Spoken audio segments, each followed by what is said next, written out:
Our story on how I became enamored with photography begins 10 years ago. I became a father for the first time when I was 19, and my wife and I were just children ourselves.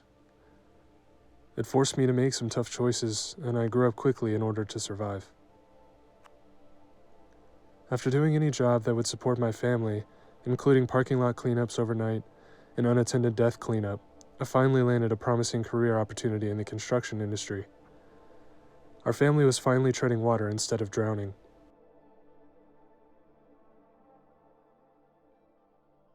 After working 70-plus hour weeks consistently and commuting over 2 hours to the office, I felt like I was living a life apart from my family.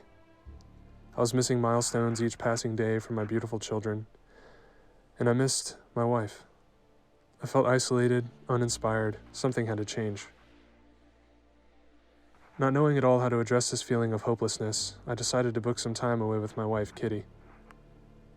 She's always been a fan of Forks because of Twilight, so the obvious choice was to immediately begin searching for vacation packages to Washington State so that we could visit. I really wanted to book a hotel in Seattle, take a ferry over, the whole nine. Of course, not only was I grinding myself into the ground for my day job, but at the end of every month, all the income was spent, and my family was in debt, largely because of my own mistakes. It turns out, teenagers who have children are generally financially illiterate. Quickly as we looked into pricing, Seattle turned into a much more affordable Olympia. Oh, and that maxed out the last credit card that we owned. Yes, big, super responsible decisions, I know. I tend to learn most lessons the hardest way possible. It's my crowning trait. When we finally landed in Seattle, though, my childlike wonder was instantly reawakened. I had never seen mountains or been to the coast. I laid eyes on Mount Rainier and could not believe that this was actually a real place. We spent the entire week exploring this wild land that they call the Pacific Northwest. We drove over 1,000 miles, seeing as much as we could. A lot of my childhood, I was sketching, drawing, and creating. When I wasn't drawing on paper, I was creating stick figure animations on my computer. I really had lost that sense of myself, and walking into this wonderland of extravagant beauty and nature sparked something inside I had thought long gone. It was quite funny. By the end of the week, I took literally over 1,500 photos on my phone. I just couldn't help myself. I became obsessed. That was my entrance into the world of photography.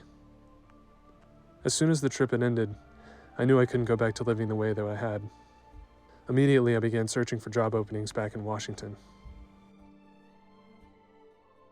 So roughly 5 months after our first visit, a job offer falling through, our house sale getting rugged in the 11th hour and having to find another buyer, we were finally moving to the PNW. We landed in Olympia, and I learned the phrase, "the mountain is out," which if you're from around the area, you understand that to mean on a clear day you can see the pink of Rainier. Always vibrant, warm, and welcoming. I wanted to choose something for the Genesis series that was really transformative to me as an artist, and I couldn't think of a better subject than Mount Rainier, as it impacted so much of the way that I see my own work. We found home, I found my passion, and I dove in headfirst with this art form.